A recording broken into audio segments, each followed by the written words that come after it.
Hello students, कैसे हैं सब लोग। आज की क्लास शुरू करते हैं। आज की क्लास का जो हमारा टॉपिक है वो है वेस्टर्न सेतु। अच्छे क्वेश्चनों में से एक क्वेश्चन है, न्यूमेरिकल भी आएंगे इसके ऊपर। वेस्टर्न सेतु होता क्या है? तो वेस्टर्न सेतु एक ऐसा उपकरण है, एक ऐसी युक्ति है जिसकी सहायता से हम किसी तार का अज्ञात प्रतिरोध ज्ञात कर सकते हैं। सही है। यानी वेस्टर्न सेतु होता क्या है? वेस्टर्न सेतु एक ऐसा उपकरण है जिसकी सहायता से हम किसी तार का अज्ञात प्रतिरोध ज्ञात कर सकते हैं। यानी कोई वायर दिया हुआ है, कोई तार दिया हुआ है कि इसका प्रतिरोध ज्ञात कीजिए, तो हम उसका वेस्टर्न सेतु की सहायता से प्रतिरोध ज्ञात कर सकते हैं। अब बात आती है इसका नाम वेस्टर्न सेतु ही क्यों रखा गया। तो इंग्लैंड के वैज्ञानिक थे वेस्टोन, उसने इस उपकरण का आविष्कार किया था, उसी के नाम पर इसका नाम वेस्टर्न सेतु रखा गया। अब वेस्टोन तो उसके नाम पे रखा गया, सेतु क्यों रखा गया वो हमें इसकी कार्यविधि से समझ में आएगा कि इसके आगे सेतु क्यों लगाया गया। ठीक है, तो वेस्टर्न सेतु समझ में आता है। वेस्टर्न सेतु क्या है? वेस्टर्न सेतु एक ऐसा उपकरण है, एक ऐसी युक्ति है जिसकी सहायता से हम किसी तार का अज्ञात प्रतिरोध ज्ञात कर सकते हैं। ये तो इसकी डेफिनेशन हो गई। अब इसकी रचना क्या होता है, इसमें कैसे इसे बनाया जाता है। तो इसमें क्या होता है भाई, इसमें 4 प्रतिरोधों को जोड़ा जाता है। ठीक है, इसमें 4 प्रतिरोध लिए जाते हैं। उन चारों प्रतिरोधों को श्रेणी क्रम में जोड़कर एक समांतर चतुर्भुज की रचना की जाती है। 4 प्रतिरोध लेते हैं भाई, चारों प्रतिरोधों को जोड़कर क्या करते हैं हम, एक समांतर चतुर्भुज की रचना करते हैं।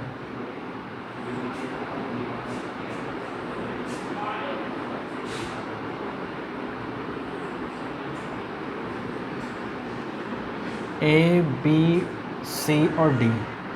ठीक है, चारों प्रतिरोधों को जोड़कर हमने क्या कर लिया है, चारों प्रतिरोध, ये समांतर चतुर्भुज है, इसकी चारों भुजाओं पर एक एक प्रतिरोध लगा दीजिए। हमने चारों प्रतिरोधों को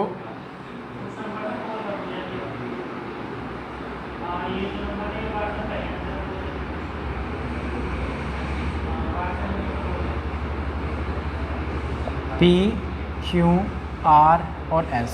ठीक है, इसमें 4 प्रतिरोधों को श्रेणी क्रम में जोड़कर एक समांतर चतुर्भुज की रचना की जाती है। और वो 4 प्रतिरोध कौन से होते हैं? P, Q और R, S। कुछ भी मान सकते हैं, हमने 4 प्रतिरोध मान लिए P, Q और S। इन चारों को श्रेणी क्रम में जोड़कर एक समांतर चतुर्भुज की रचना की है। अब क्या करते हैं, इसके एक विकर्ण से, कोई सा विकर्ण हो सकता है, इसके एक विकर्ण से एक धारामापी जोड़ देते हैं हम। जैसे मीटर होता है धारा मापने के लिए, धारामापी जोड़ देते हैं। और दूसरे विकर्ण से क्या करते हैं, हम एक बैटरी जोड़ते हैं, एक सेल जोड़ते हैं। ठीक है, ये इसकी रचना है। इसमें 4 प्रतिरोधों को श्रेणी क्रम में जोड़कर एक समांतर चतुर्भुज की रचना कर ली जाती है। अब उस समांतर चतुर्भुज के एक विकर्ण से तो हम धारामापी को जोड़ देते हैं, और दूसरे विकर्ण से क्या करते हैं, हम एक सेल को जोड़ देते हैं, जिससे इस परिपथ में धारा प्रवाहित की जाती है। एक कुंजी हम सेल के साथ जोड़ देते हैं, कुंजी K1, और एक कुंजी धारामापी के साथ जोड़ देते हैं, कुंजी K2। ये इसकी रचना हो गई।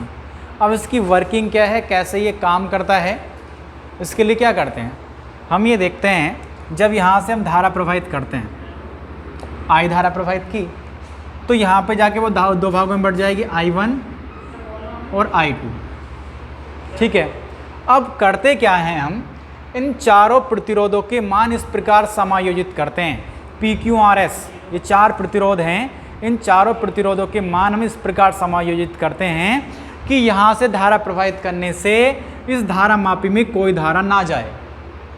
अर्थात I1 धारा यहाँ से आई है, तो I1 में से कोई भी पार्ट इसमें ना जाए। I1 की I1 धारा किस में चली जाए? Q में चली जाए। ऐसे I2 धारा यहाँ से आई है, I2 धारा इसकी G में ना जाकर सीधी की सीधी किस में चली जाए? S में चली जाए। और यहाँ पे आके फिर से दोनों जुड़ के कितनी हो जाएंगी? I1 प्लस I2 या I।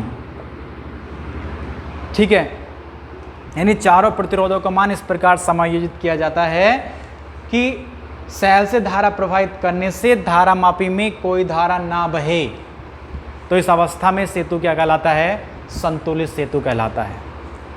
ठीक है, हमने डेफिनेशन दी इसकी कि वेस्टर्न सेतु एक ऐसा उपकरण, एक ऐसी युक्ति है जिसकी सहायता से किसी तार का ज्ञात प्रतिरोध ज्ञात किया जा सकता है। ये हमने लिख दिया। अब इसकी रचना लिखनी है कि कैसे कैसे बनता है। तो कैसे कैसे बनता है कि इसमें 4 प्रतिरोध लिए जाते हैं, चारों प्रतिरोधों को श्रेणी क्रम में जोड़कर एक समांतर चतुर्भुज की रचना कर ली जाती है। कर लिया हमने। 4 प्रतिरोध हमारे पास पी क्यू आर एस, इनको श्रेणी क्रम में जोड़ा और एक समांतर चतुर्भुज बना लिया। अब समांतर चतुर्भुज के कितने विकर्ण होंगे? 2 विकर्ण होंगे। एक विकर्ण क्या है? बी डी है और एक विकर्ण क्या है? ए सी है। तो एक विकर्ण बी डी से हमने एक धारामापी को जोड़ दिया है और दूसरे विकर्ण ए सी से हमने किसे जोड़ दिया? एक सेल को जोड़ दिया है। ठीक है, और धारामापी के साथ कुंजी K2 जोड़ दिया और सेल के साथ कुंजी K1 जोड़ दिया है। ये तो होगी इसकी रचना। ठीक है, अब इसकी वर्किंग क्या है, कैसे काम करता है, क्या इसका सिद्धांत है? तो सिद्धांत में हम इसके लिखेंगे कि जब सेल से धारा प्रवाहित की जाती है तो हम इन चारों प्रतिरोधों को इस प्रकार समायोजित करते हैं। इन चारों प्रतिरोधों का मान इस प्रकार लेते हैं कि सेल से धारा प्रवाहित करने से इस धारामापी की सुई में कोई विक्षेप उत्पन्न ना हो। धारामापी की सुई में कोई विक्षेप उत्पन्न ना होने का मतलब इस धारामापी में कोई धारा ना बहे। ठीक है, तो अगर धारामापी सेल से परिपथ में धारा प्रवाहित करने से इस धारामापी की सुई में कोई विक्षेप उत्पन्न नहीं होता है तो इस अवस्था में सेतु क्या कहलाता है? संतुलित सेतु कहलाता है। और संतुलन की अवस्था में चतुर्भुज की किन्हीं भी 2 भुजाओं पे लगे प्रतिरोधों का अनुपात या चतुर्भुज की किन्हीं भी 2 संलग्न भुजाओं पे लगे प्रतिरोधों का अनुपात शेष 2 संलग्न भुजाओं पे लगे प्रतिरोधों के अनुपात के बराबर होता है। संलग्न भुजाओं का मतलब समझते हैं, जुड़ी हुई। तो 2 संलग्न भुजाएं कौन कौन सी हो सकती हैं? ए बी और बी सी भी हो सकती हैं, और ए डी और सी डी, या ए बी और ए डी और बी सी और सी डी, जो लेना चाहें आप। किन्हीं भी 2 संलग्न भुजाओं पे लगे प्रतिरोधों का अनुपात शेष 2 संलग्न भुजाओं पे लगे प्रतिरोधों के अनुपात के बराबर होता है। अर्थात भुजा ए बी पे लगा हुआ प्रतिरोध कितना? P, भुजा बी सी पे लगा हुआ प्रतिरोध कितना? Q, P अपॉन Q बराबर R अपॉन S। ये बर्नस्टीन सेतु के संतुलन अवस्था का प्रतिबंध है। अगर बर्नस्टीन सेतु संतुलन में होगा तो उसके किन्हीं भी 2 संलग्न भुजाओं पे लगे प्रतिरोधों का अनुपात शेष 2 संलग्न भुजाओं पे लगे प्रतिरोधों के अनुपात के बराबर होता है। अर्थात P अपॉन Q बराबर होता है R अपॉन S के। ठीक है, अब हमें इसे प्रूफ करके दिखाना है कि P अपॉन Q बराबर R अपॉन S कैसे आया है। और प्रूफ कहाँ से करेंगे हम? पिछली क्लास में हमने पढ़ाया था, क्या किरचॉफ के नियम पढ़ाए थे, पहला नियम और दूसरा नियम। तो यहाँ किरचॉफ के सेकंड नियम से हम इसे प्रूफ करके दिखाएंगे। P अपॉन Q बराबर कितना होता है?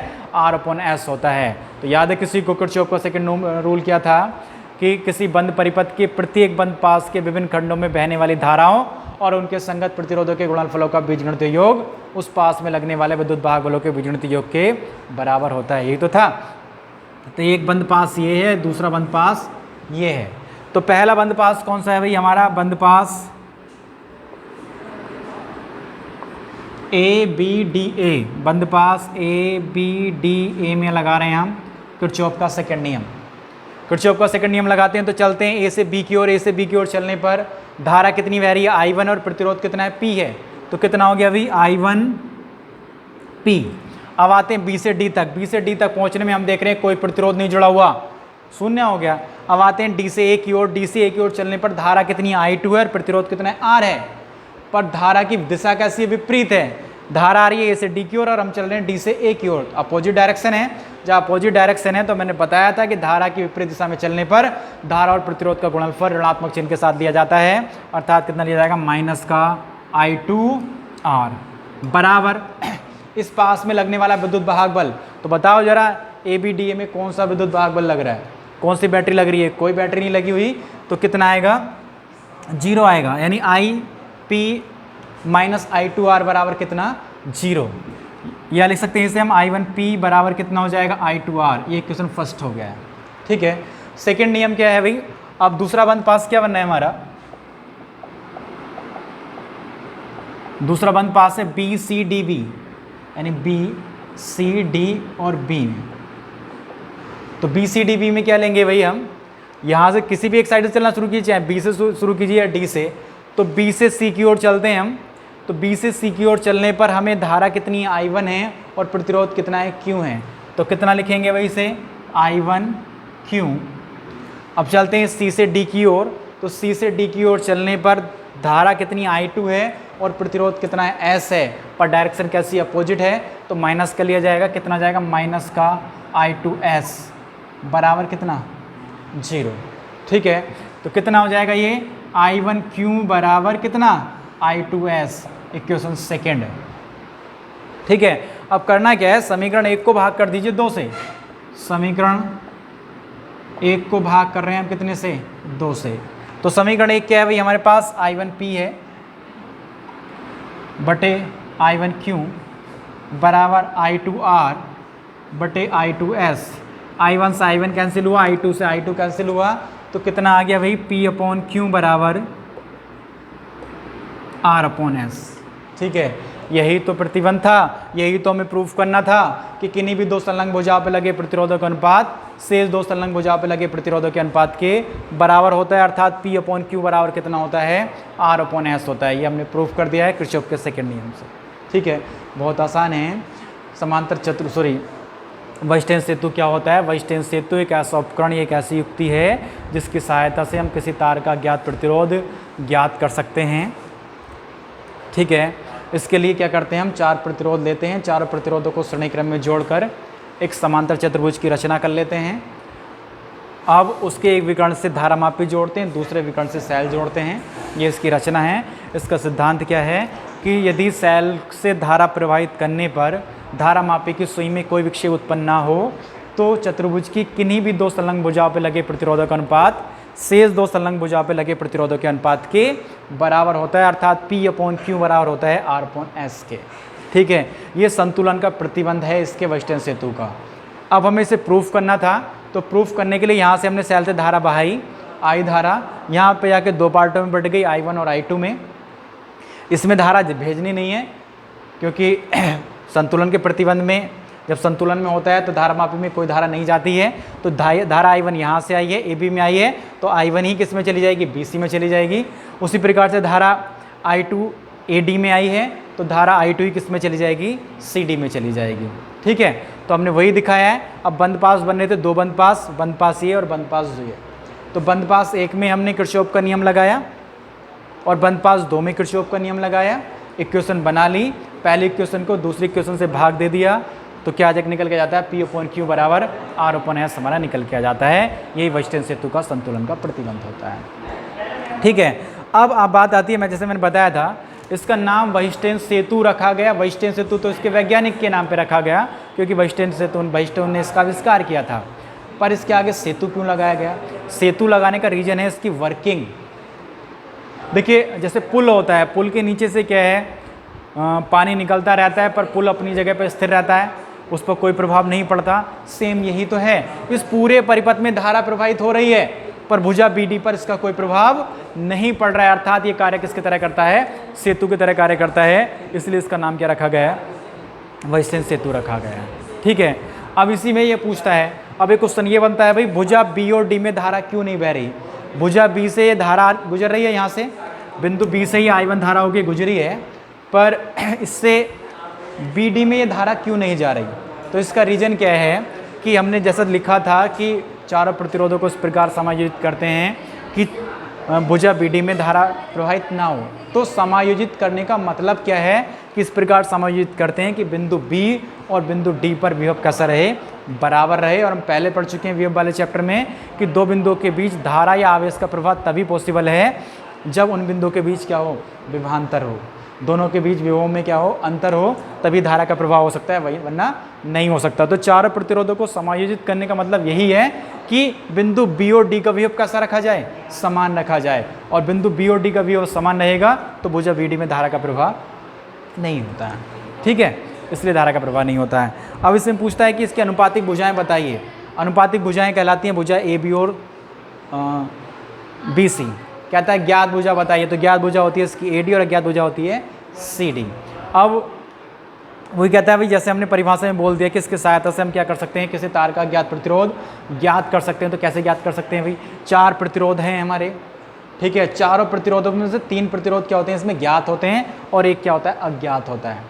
तो उसे वेस्टर्न सेतु की चारों भुजाओं पर लगाते हैं, संतुलन की अवस्था निकालते हैं और संतुलन की अवस्था निकालने के बाद P/Q बराबर R/S लगा देते हैं, तीनों का मान रखते हैं और चौथे का मान निकाल देते हैं। इस प्रकार क्या है, हम वेस्टर्न सेतु की सहायता से किसी तार का ज्ञात प्रतिरोध ज्ञात कर सकते हैं।